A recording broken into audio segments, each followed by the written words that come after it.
아멘. 하나님의 말씀 사무엘하 5장입니다. 사무엘하 5장 1절부터 12절 말씀 제가 먼저 한 절 읽고 여러분들이 한 절 읽고 교독하도록 하겠습니다. 사무엘하 5장 470쪽입니다. 구약성경 470쪽 한 절씩 교독하십니다. 사무엘하 5장 1절 말씀. 이스라엘의 모든 집파가 헤브론에 이르러 다윗에게 나와 말하여 가로되 보소서 우리는 왕의 권력이니이다. 전이는 곧 사울이 우리의 왕이 되었을 때에도 이스라엘을 거느려 출입하게 한 자는 왕이시었고 여호와께서도 왕에게 말씀하시기를 내가 내 백성 이스라엘의 목자가 되며 이스라엘의 주권자가 되리라 하시나이다 하니라. 이에 이스라엘 모든 장로가 헤브론에 이르러 왕에게 나오매 다윗 왕이 헤브론에서 여호와 앞에서 저희와 언약을 세우며 저희가 다윗에게 기름을 부어 이스라엘 왕을 삼으니라. 다윗이 30세에 나아가서 40년을 다스렸으되 헤브론에서 7년 6개월 동안 유다를 다스렸고 예루살렘에서 33년 동안 온 이스라엘과 유다를 다스렸더라. 왕과 그 종자들이 예루살렘으로 가서 그 땅 범인 몇 사람을 치려 하매 그 사람들이 다윗에게 말하여 가로되 내가 이리로 돌아오지 못하리라. 소경과 절뚝발이라도 너를 물리치리라 하니 저희 생각에는 다윗이 이리로 들어오지 못하리라 함이나. 다윗이 시온 산성을 빼앗았으니 이는 다윗성이더라. 그날에 다윗이 이르기를 누구든지 여호수 사람을 치거든 숲으로 올라가서 다윗의 마음에 미워하는 절뚝발이와 소경을 치라 하였으므로 속담이 되어 이르기를 소경과 절뚝발이는 집에 들어오지 못하리라 하더라. 다윗이 그 산성에 거하여 다윗성이라 이름하고 밀로에서부터 안으로 성을 둘러 쌓으니라. 만군의 하나님 여호와께서 함께 계시니 다윗이 점점 강성하여 가니라. 두로왕 히람이 다윗에게 사자들과 백향목과 목수와 석수를 보내매 저희가 다윗을 위하여 집을 지으니 다윗이 여호와께서 자기를 세우사 이스라엘 왕을 삼으신 것과 그 백성 이스라엘을 위하여 그 나라를 높이신 것을 아니라. 아멘. 복 주시는 여호와 하나님, 우리가 하나님을 믿고 의지하며 섬기는 것은 바로 복을 주시기 때문입니다.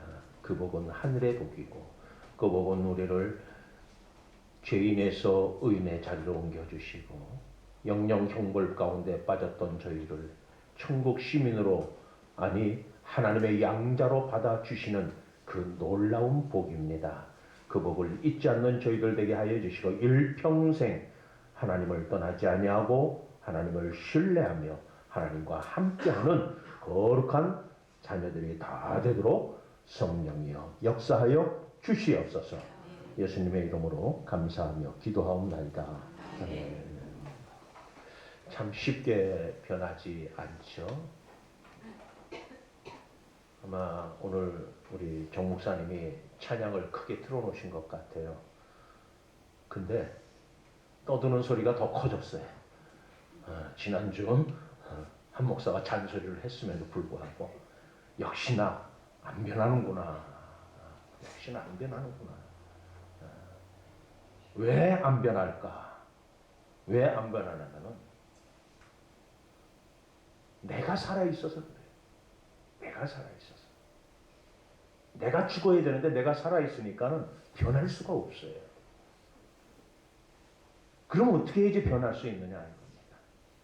여러분들이 이 안에 들어오셨을 때에 눈 뜨지 마시고 그 시간부터 기도하세요.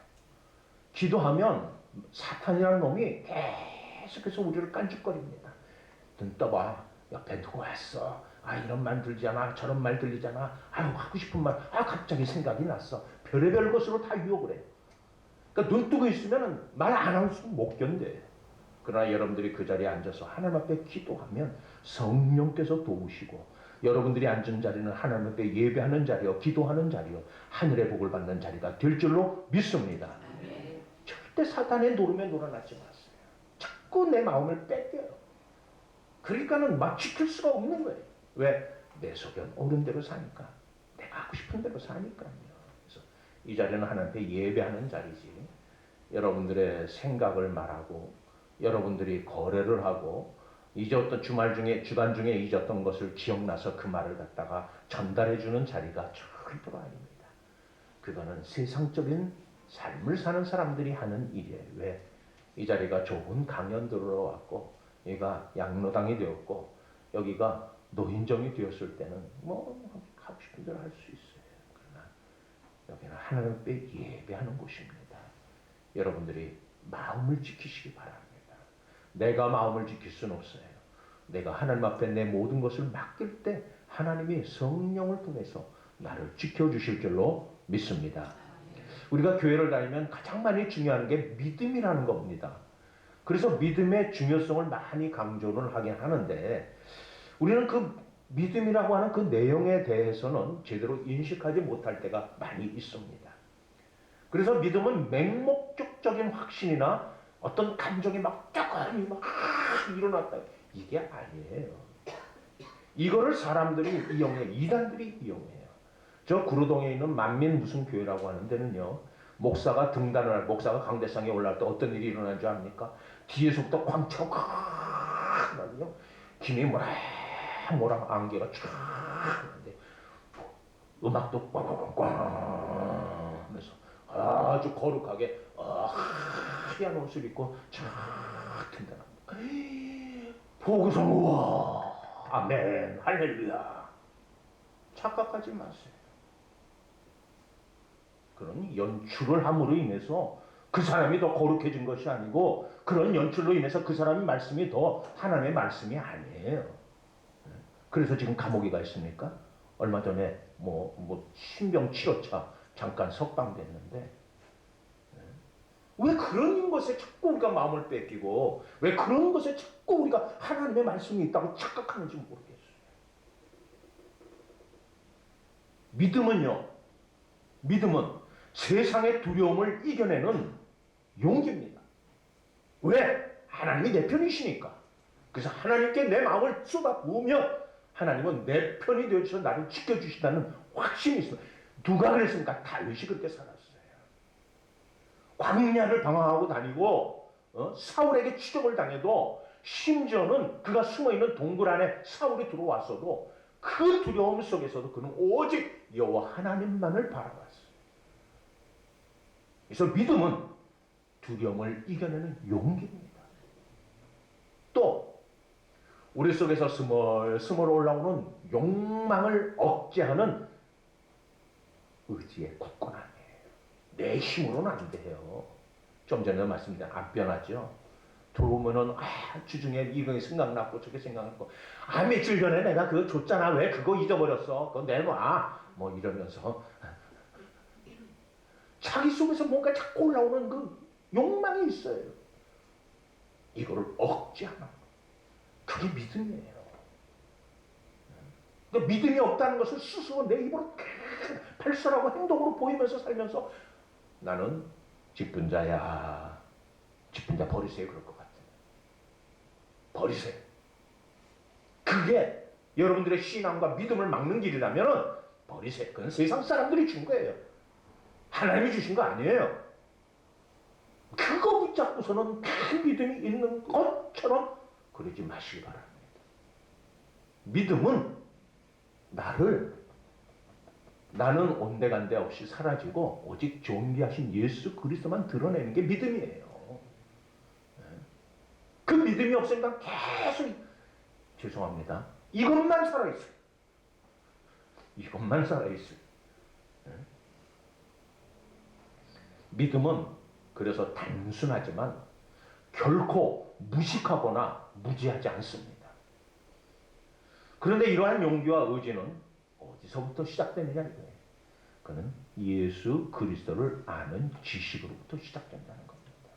예수 그리스도를 알면 되는데 우리가 예수 그리스도를 제대로 모르니까는 요즘 젊은 친구들이 자꾸 교회를 향해서 종교심이 어느 정도 있느냐 하고 미국의 어느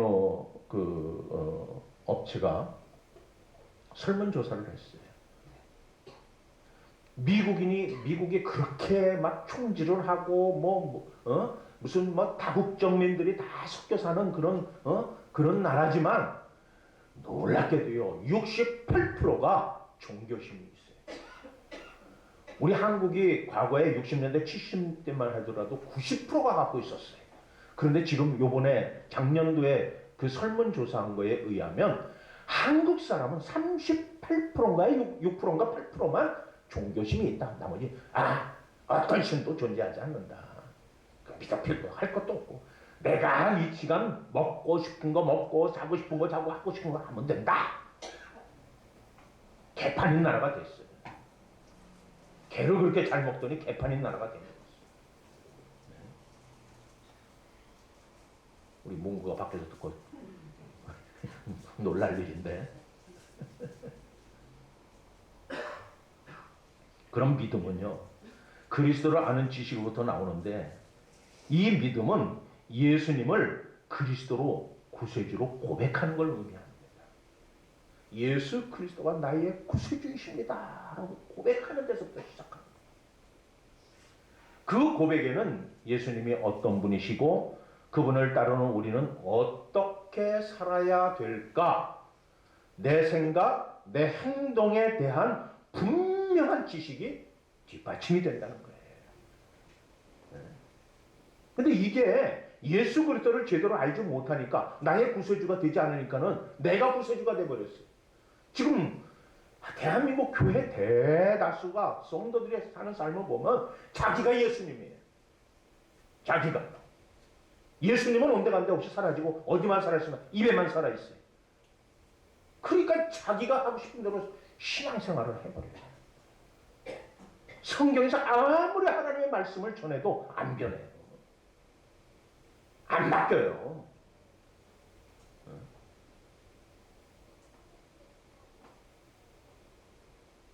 그리스도인의 삶이 제가 시작할 때 기도를 복받은 사람입니다 그랬어요. 그건 우리가 그리스도의 양자가 되는 하나님의 신의 반열에 오르는 신의 아들이 되는 축복을 받은 복을 받은 사람들이. 근데 우리는 스스로 신의 아들이 되는 이 놀라운 복을 전부 다 세상에 썩어 없어질 것으로 바꾼 사람들, 기가 막힌 사람들이에요. 그니 우리가 얼마나 놀라운 사람들입니까? 하나님을 이기는 사람이니까. 누구를 이겨요? 누구요? 누가 이겨요? 우리가. 내가 이겨요. 하나님 이기는 사람들이에요. 하나님이 너는 내 아들이야 했는데도 불구하고 우리는 그거는 이용만 할 뿐이지 나는 내가 왕이야. 내가 신이야. 이렇게 사는 사람들. 그러니까 자기가 배운 거, 자기가 아는 거, 자기가 세상에서 경험한 것 가지고 하나님의 말씀을 함부로 대하고 그 말씀에 대해서 요리질하고 그 말씀에 대해서 자기 주장하고 싶은 대로 주장하는 거예요. 믿을 수가 없다. 왜 못 믿습니까? 그리스도를 모르니까 못 믿는 거예요. 안 믿는 거예요. 한번 생명 걸고 예수 그리스도가 누군지 파헤쳐 본 적이 있어요? 없어요. 그냥 들은 것만 갖고 그냥 매주 들는 설교만 갖고 저기 맞는 말이야. 지금 시대가 어느 때인데 과학적으로도 그렇고 논리적으로도 그렇고 안 맞아. 내가 살아보니까 저건 다 거짓말이야. 예수 그리스도께 자기의 생명을 걸고 도전해 본 적이 한 번도 없어요. 그 말씀을 타고 들어가면서 이 말씀이 도대체 무슨 말씀이 나하고 무슨 상관이 있느냐, 이 말이 나의 삶에 어떤 영향을 주느냐, 이 말씀을 통해서 내가 어떻게 살아야 되느냐, 내가 살 것인가 말 것인가 한 번도 고민해 본 적이 없어요. 그러면서 하나님 예수님의 못 믿겠다고. 좀 전에 얘기했어요. 하나님을 이긴 대단한 사람들. 다음엔 제목을 좀 그렇게 한번 적어봐야지. 하나님을 이긴 대단한 사람들. 누구라고요? 말 못해요. 그쵸? 차마 말 못해. 나라고는 차마 말 못해요. 그죠? 근데 우리가 하나님을 이긴 사람들이에요. 대단한 분들이에요. 예수님은요, 예수님을 믿는 사람을 부르셔요. 그런데 부름에는 두 가지가 있습니다. 예수님께서 우리를 부르는 음성이 있고 세상이 우리를 부르는 소리가 있습니다. 예수님의 부름에 예스 하게 되면은 세상 부름에 대해서 노 하겠다는 뜻이고요. 예수님의 부르심에 노 하면 세상 부름에 예스 하겠다는 뜻이에요. 그러면 한번 잘 생각해 보세요. 나는 예수님께서 부르심에 예스 한 사람인지 노 한 사람인지. 예수님의 부르심에는 세상과 싸워 이기라고 하는 부르심이에요. 세상과 싸우라는 거예요. 여러분들 또 재미없는 얘기. 지금 가면 갈수록 대한민국 땅에는요, 도로 가운데다가 펜스를 칩니다. 양쪽에다도 또 안전 펜스를 다 칩니다. 왜? 하도 무단횡단하는 사람이 많아가지고 그렇게 건너가지 말라고 해도 좀 무식한 소리 하게 그렇게 말들 안 들어요.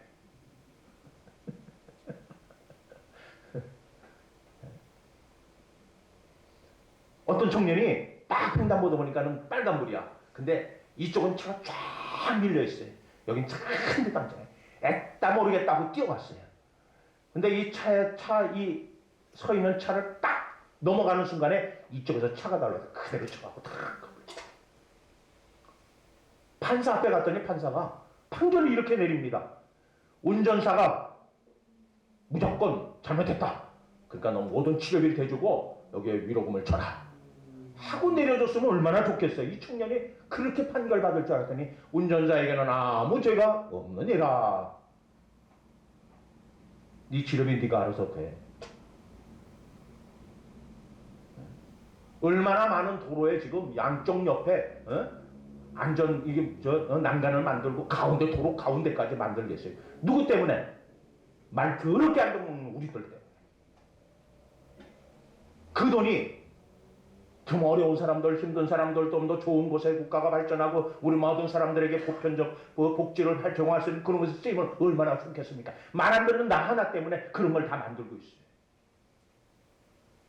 하나님이 우리에게 복을 주시려고 하는데 말을 안 들으니까 하나님의 복이 전부 새나가고 있어요.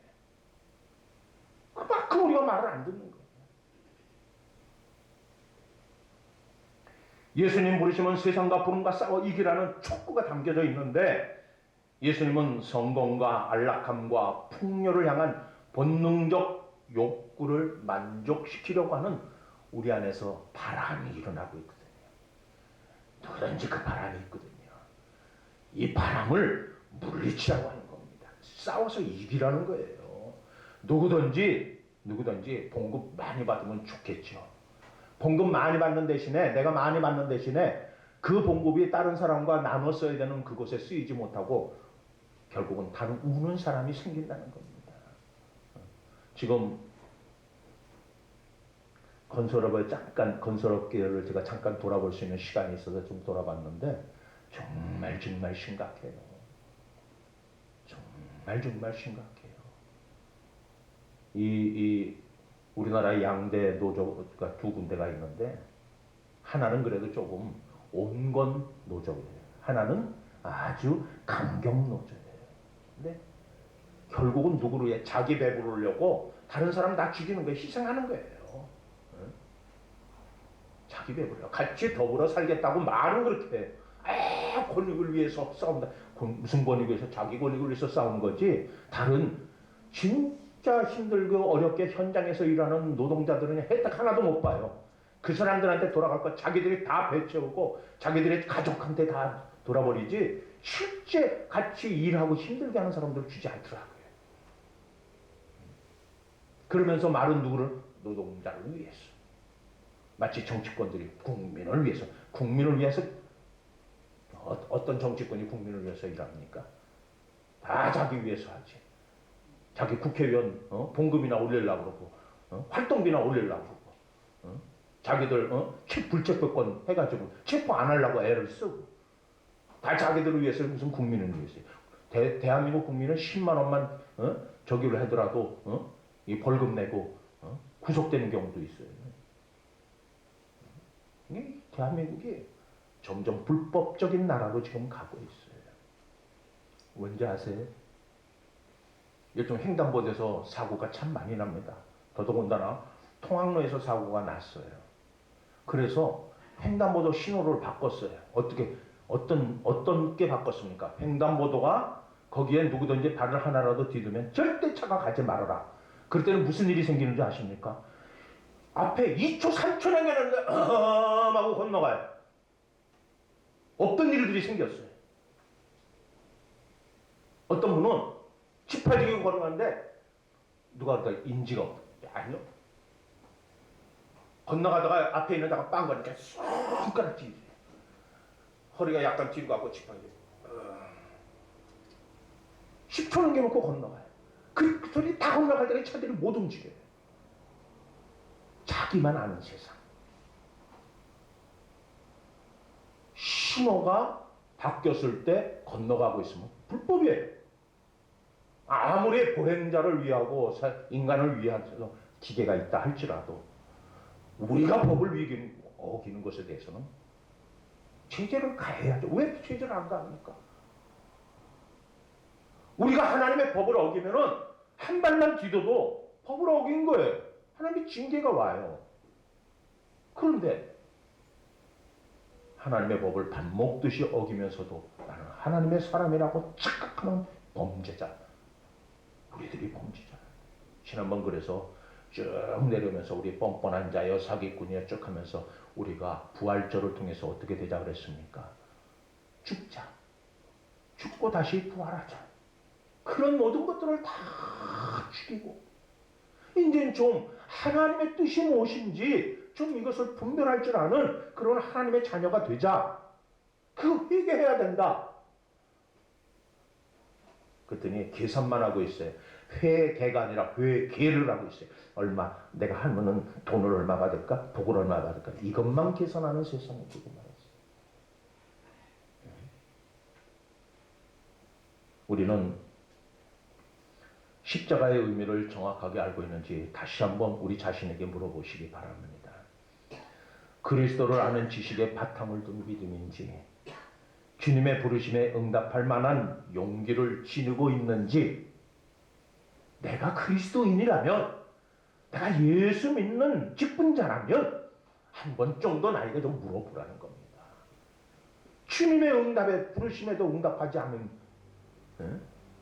그러면서 우리가 그리스도인이라고요? 아니죠.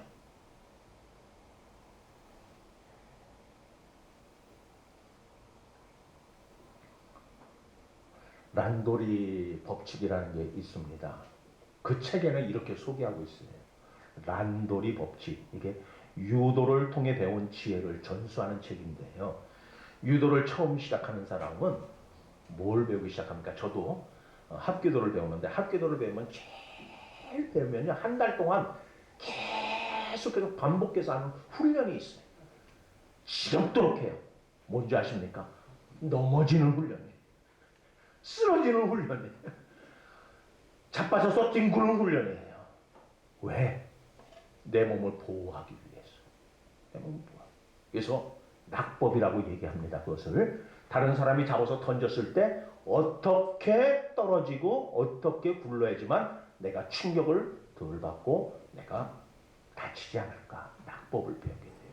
그래서 이쪽으로 던지면 왼쪽으로 이쪽으로는 뭐 오른쪽으로. 그래서 폼이 있어요. 가슴에 이렇게 되고 툭툭 친다. 뭐 고개는 든다. 다리는 약간 이렇게 오그린다.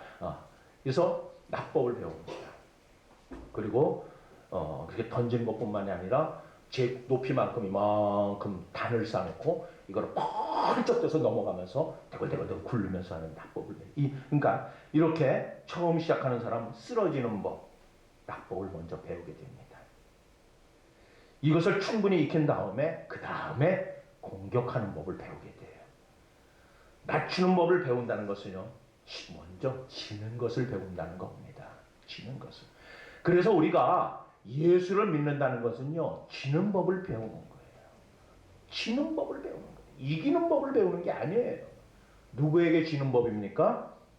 내 옆에 한번 옆에 분들 쳐다보세요. 쳐다보세요. 옆에 분들. 그 옆에 분들한테 지라는 겁니다. 네. 박상준 집사님, 인 집사님한테 요즘 지죠? 꼼짝 못하죠? 네. 진작에 그랬으면 얼마나 좋았을까.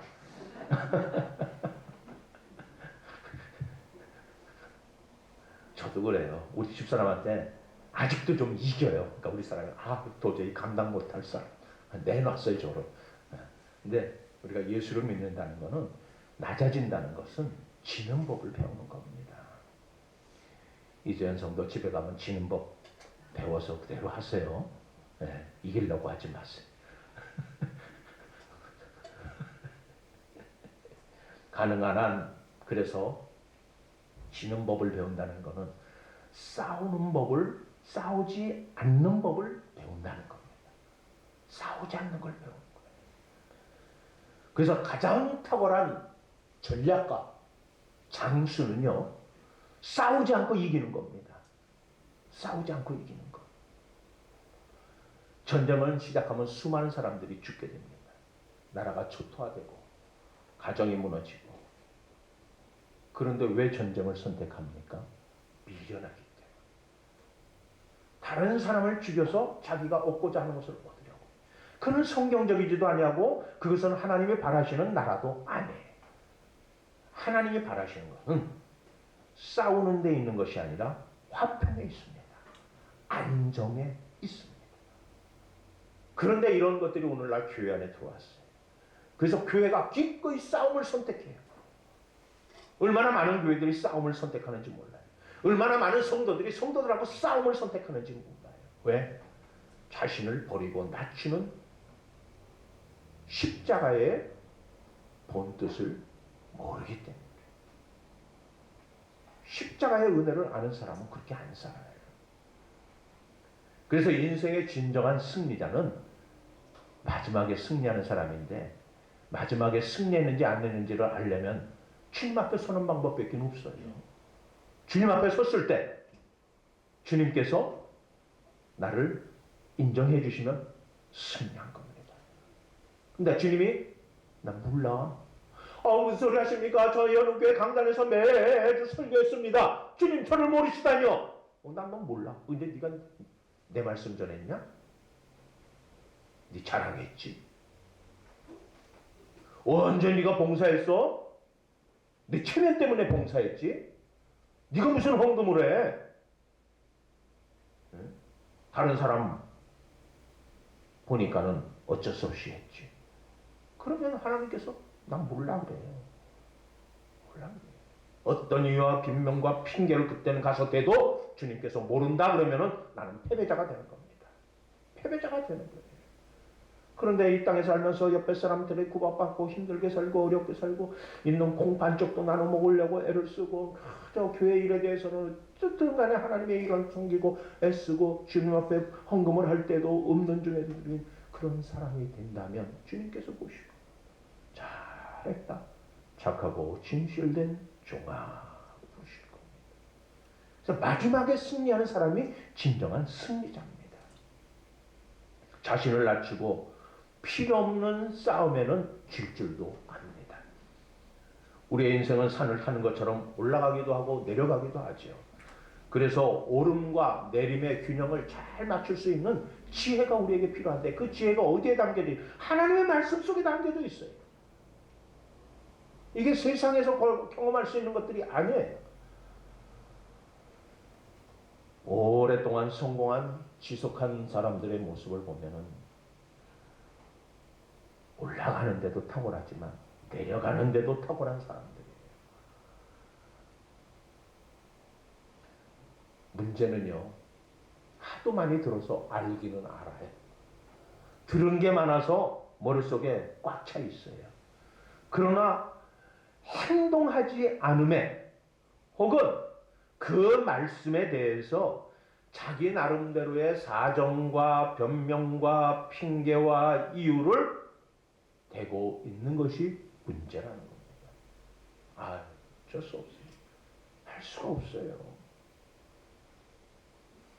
오늘 본문에 들어가면은 바로 그러한 이유와 변명과 핑계로 살았던 이스라엘이 다윗 앞에 나오게 됩니다.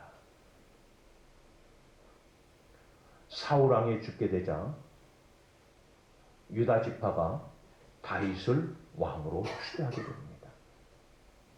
그러자 다른 11지파가 빨끈합니다. 무슨 소리야? 우리는 사울 왕을, 그래서 사울의 아들 이스보셋을 데리고 아브넬이라고 하는 군대 장관이 먼 곳에 가서 또 하나의 왕국을 세웁니다. 졸지에 두 개의 나라가 세워진 거예요. 오늘날 교회들이 그런 모습을 보입니다.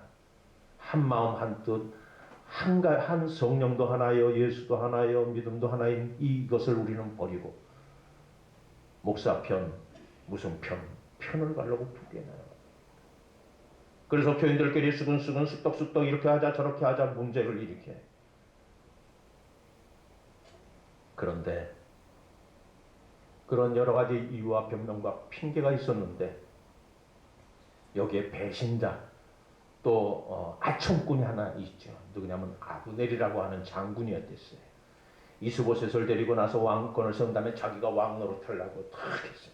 이스보셋은 꼭두각시. 제가 연원교회 오니까는 몇몇 사람이 저한테 그렇게 해요. 저를 꼭두각시 만들고 본인들이 신방하셨습니까? 뭐 하셨습니까? 그게 뜻대로 되지 않으려 하니까는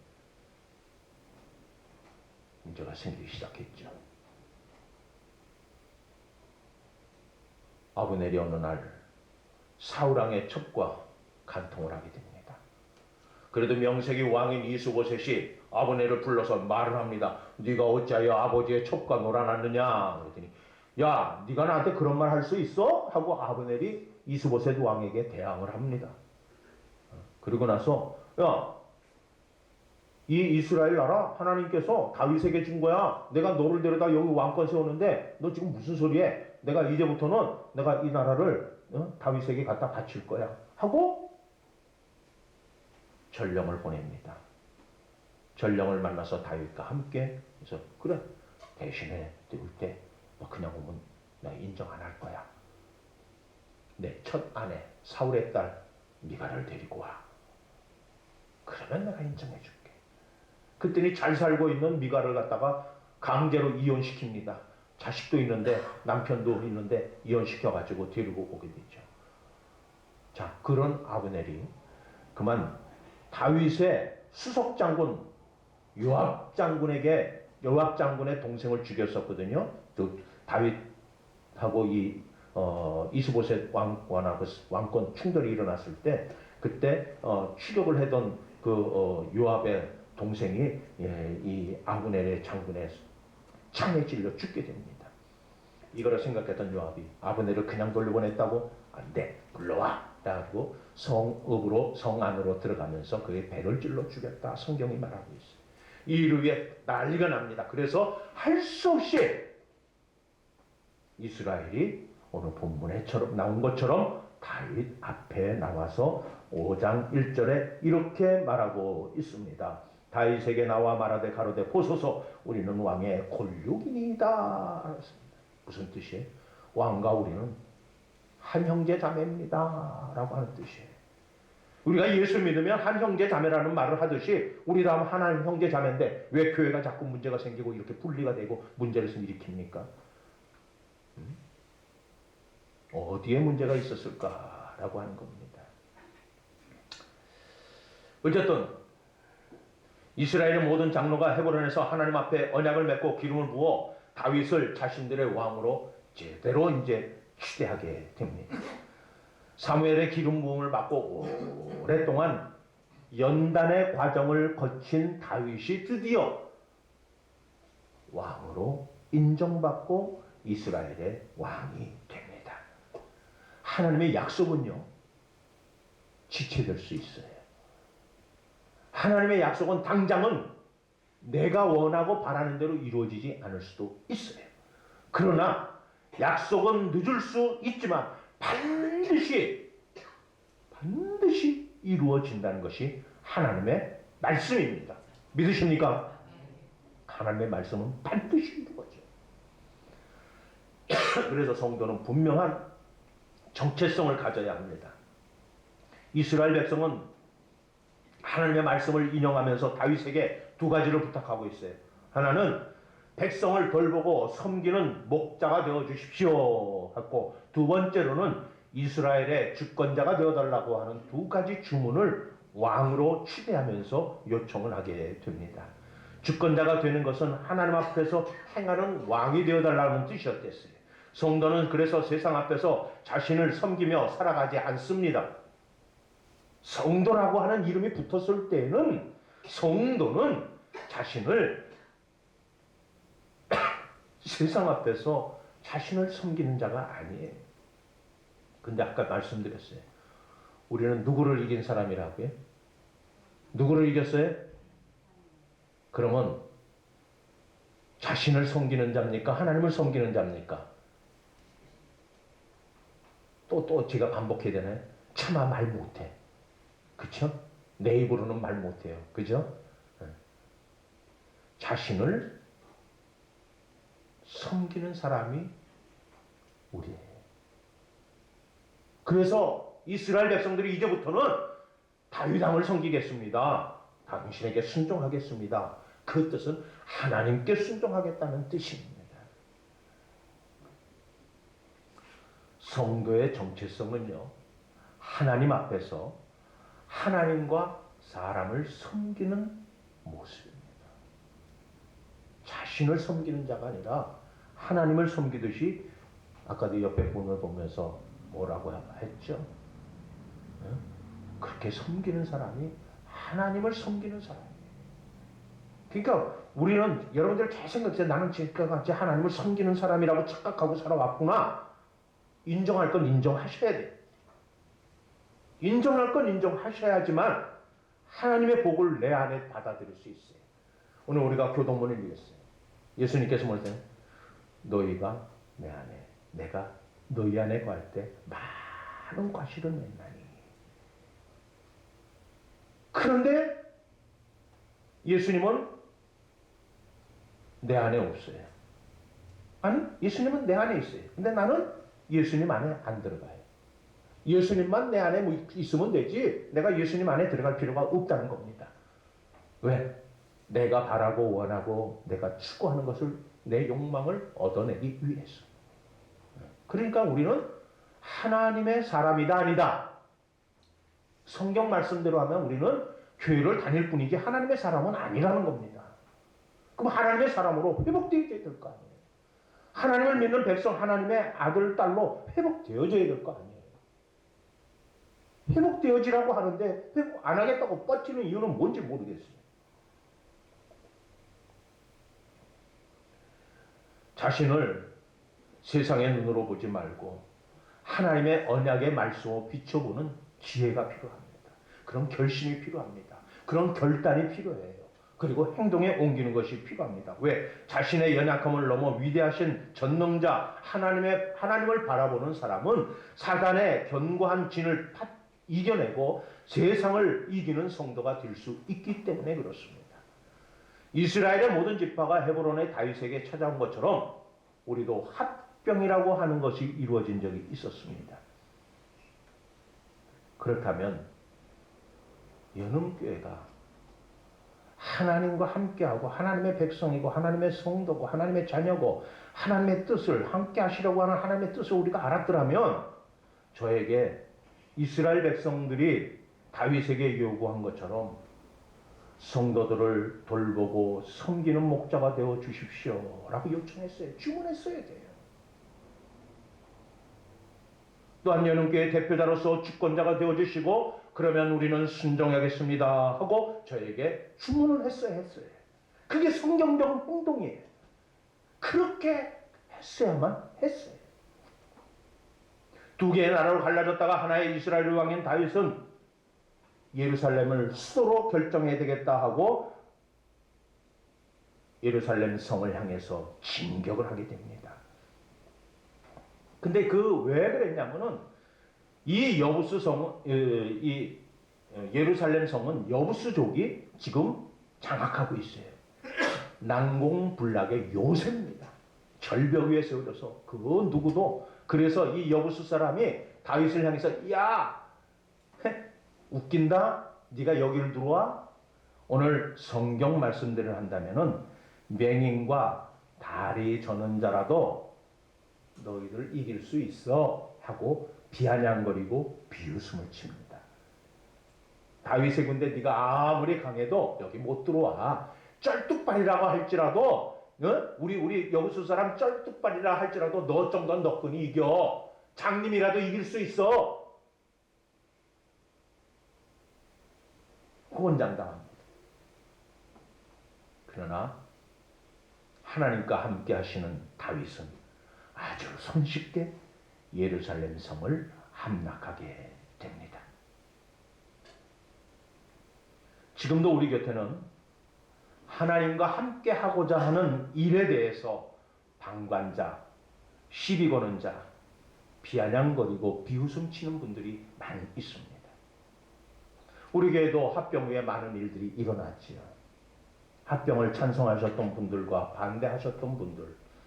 그래서 어느 성모님 댁에 봄신방을 갔는데 신방 예배를 마치고 나서 그 자리에서 저에게 대놓고 이런 말씀을 하더라고요. 교회 오시려면 우리 교회가 그래도 시가 20억 가치가 있는데 그 정도는 가지고 오셨어야죠. 그리고 저희는 목사님 원하지 않았습니다. 젊은 목사 원했습니다. 대놓고 얘기하더라고요. 우리 집사람도 앉아있고 신방대원들하고 같이 앉아있는 자리에서 대놓고 얘기하더라고요. 심지어는 이런 일도 있었죠. 2013년 10월 20일 부임 설교를 하는데 그 설교를 듣고서는 목소리를 듣는 순간에 그냥 머리가 쭉쭉 뒷목. 그러고 나서 바로 교회를 떠난 분도 계셔요. 어떤 분은 목사가 연흥교회를 카페 만들려고 한다면서 떠나간 분도 계셔요. 목사가 교회를 팔아먹으려고 한다 등등. 아마 여러분들이 다 듣고 계셨던 말들입니다. 심지어 조선 천지의 목사도 아닌 자가 강단에서 설교한다고 선동한 분도 계셨고. 그래서일까요? 아무도 찾지 않는 교회의 모습에 세상 사람들에게 근심을 주는 교회가 되어도 교인들은 교회에 무관심하거나 목사에 대해 반항을 한다거나 심지어는 끌어내리겠다고 누구의 집에 모여서 모의하다가 들통이 사전에 발각돼서 그로 인해서 부교육자들을 내보내야 하는 일이 생겼댔어요. 그리고 그 일에 가담했던 분들은 스스로 떠나가기도 했습니다. 또 어떤 분은 가짜 서류 발급한 부도덕한 목사라며 두 분이서 공모하다가 아닌 것이 밝혀지자 슬그머니 이런저런 핑계를 대고 떠나갔습니다. 그래서 그랬을까요? 지금까지 협조보다는 뒤에서 관망하시는 분들, 혹은 해봤자 목사 좋은 일 시키는 거라며 아무것도 안 하겠다고 선언하신 분, 차라리 저에게 나는 아무것도 안 할 테니까 그냥 목사님 알아서 하십시오 그랬으면 좋겠는데, 그러기에는 자신의 신앙이 밑바닥이 보일까 그랬는지 웃기만 합니다. 그리고 앞에서는 네네 그러고서는 펑크를 냅니다. 교회가 경매에 넘어간다 했는데 단 한 사람도 밤을 새워 기도하지 않는 교회. 철야는 그렇다 치더라도 수요 예배도 나오지 않냐고, 금요 기도도 나오지 않냐고, 새벽 기도 나와 기도하지 않는 교회.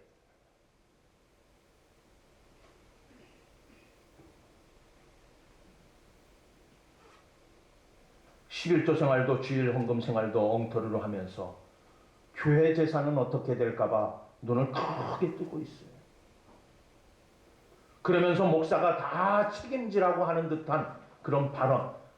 그러는 정작 본인은 건축원금 단돈 1,000만 원도 하지 않은 분들이 목사가 몇억 원 있는데 내놔야 되지 않냐면서 교회에 대한 의무에 대해서는 눈 감고 자신의 권리만 주장하는 참 못난 성도가 아닌 교인들이 더러 있지요. 글쎄요. 그래서 그럴까요? 저도 이런 생각을 해봤습니다. 11조도 주일 헌금도 안 하는 재직들은 교회 투표권을 제한해서 교회 재직회며 공동의회며 결정권에 대해서 참여하지 못하도록 하고 싶다.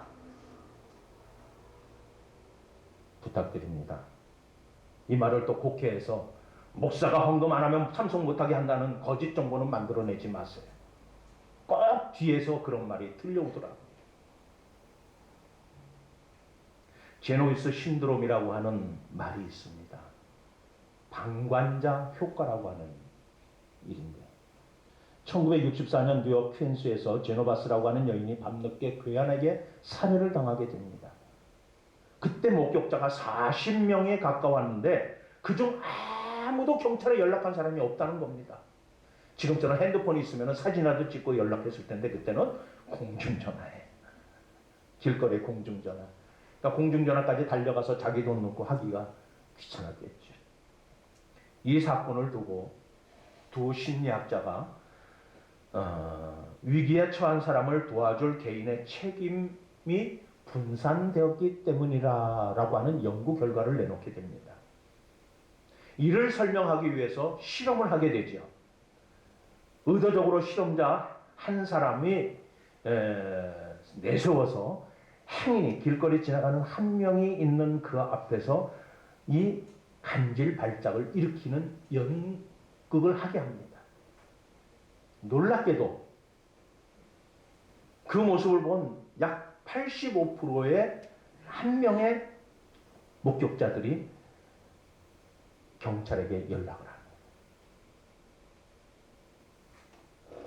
그런데 5명 이상이 있는 그 자리에서 간질 발작을 일으키게 되니까는 겨우 31%만 경찰에 연락을 하더라는 겁니다. 왜? 본 사람 많으니까 누군가는 하겠지. 그렇게 생각하면 무관심하게 되는 제노비스 신드롬은 각자가 지어져야 될 책임을 분산시키고 생명에 대한 엄중함을 경시하게 되는 영향을 끼치게 된다라는 것이죠. 지금 내 앞에서 일어나고 있는 현실 상황에 대해서 책임을 지라는 것이 예수를 믿는 우리에게 있다는 것, 우리는 안 가지려고 해요. 무관심해요. 우리는 관심 안 가요. 왜? 나 아니면 목사가 알아서 하겠지 뭐. 장로가 알아서 하겠지. 권사들이 알아서 하겠지 뭐. 나는 청년이니까. 교회에서 일어나고 있는 이 일에 대해서 한 가족이라고 하는, 주님의 자녀라고 하는 이 공통 분모를 우리는 다 잊어버렸어요. 그리고 누군가가 하겠지. 누군가가 하겠지.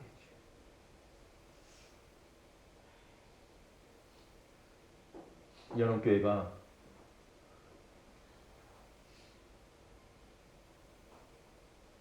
(50년이) 넘는 60년이 다 돼가는 역사를 맞이한 교회가 왜 이렇게 되었을까?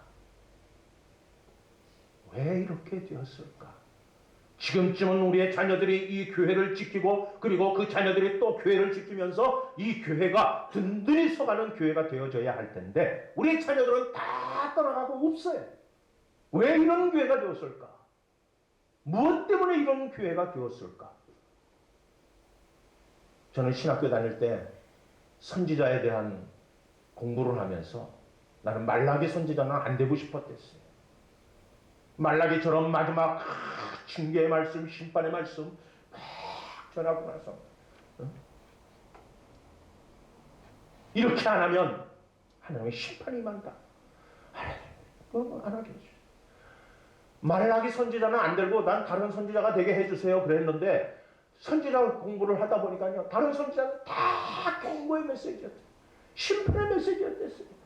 우리가 바라고 원하는 축복의 메시지 주는 선지자가 없어요. 예수밖에는 그게 없어요. 예수님밖에는. 그런데 우리는 다 듣기 좋은 소리. 지금 당장은 힘들고 어려우니까 내게 위로가 되는 말씀을 줬으면 좋겠다라고 하는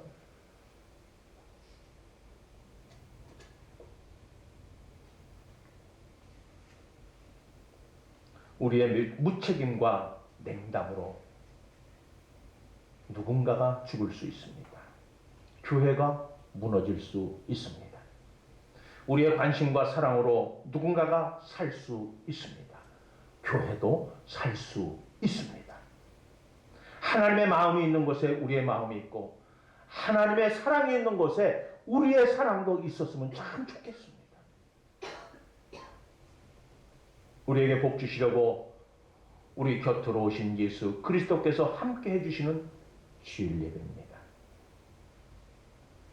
올해 공개적으로 여러분들에게 말씀드리진 않았지만은 올해 1월 첫 주 때, 두 번째 주 때 여러분 메시지 중에 나온 우리 교회 표 다시 시작하자. 다시 시작하자. 지금까지는 그러한 못난 모습, 분열되고 서로 마음이 각자 분산되어 있고 자기 앞에 떨어졌던 책임에 대해서 무관심했고 자기가 죄에 될 의무에 대해서는 모른 척했던 이런 모든 것들을 다 십자가 밑으로 다 벗어버리고 나는 교회에서 역할이 요거밖에 안 돼, 저거밖에 안 돼, 난 이것만 해도 돼, 저거 이러한 방관자주의에서 이제는 다 벗어났어. 하나님이 함께 복 주시겠다고 약속하신 것을 한 번도 바뀐 적이 없어요. 변화된 적이 없어요. 하나님이 우리 교회를 향한 변함없으신 그 하나님의 뜻, 그 마음, 그것을 역사를 일으킬 수 있는 것은 바로 오늘 이 자리에 앉아서 말씀을 듣는 여러분들의 삶입니다. 여러분들의 믿음입니다. 여러분들의 신앙입니다. 지금까지 말했던 그런 과정이었다면 본문 말씀처럼 다시 하나가 되어서 하나님과 함께 하시는 연홍교회를 이루어 갑시다. 모든 이스라엘이 다윗에게로 나와 우리가 한 골육이라 함께 하겠다는 말씀을 다시 한번 기억하시면서 여부수 사람들처럼 무시하고 방관하고 비아냥거리다가 견고한 예루살렘을 쉽게 정복당한 것을 잊지 마시기를 바랍니다. 하나님이 우리가 하나 되어 한 마음으로 주의 일을 하라고 합병을 허락하셨는데 그래서 교회를 지키고 복 주시려는 하나님의 변함없으신 그 마음을 우리들은 자기 마음에 안 든다고 자기 생각과 다르다고 온갖 이유와 핑계로 여부수 사람들처럼 비아냥, 비협조, 무관심, 방관자에서 이제라도 돌이켜 회개하고 함께 하심으로 돌아오면 다윗과 하나가 된 이스라엘이 예루살렘 성을 손쉽게 얻은 것처럼 다시 회복시켜 주시지 않으시겠습니까?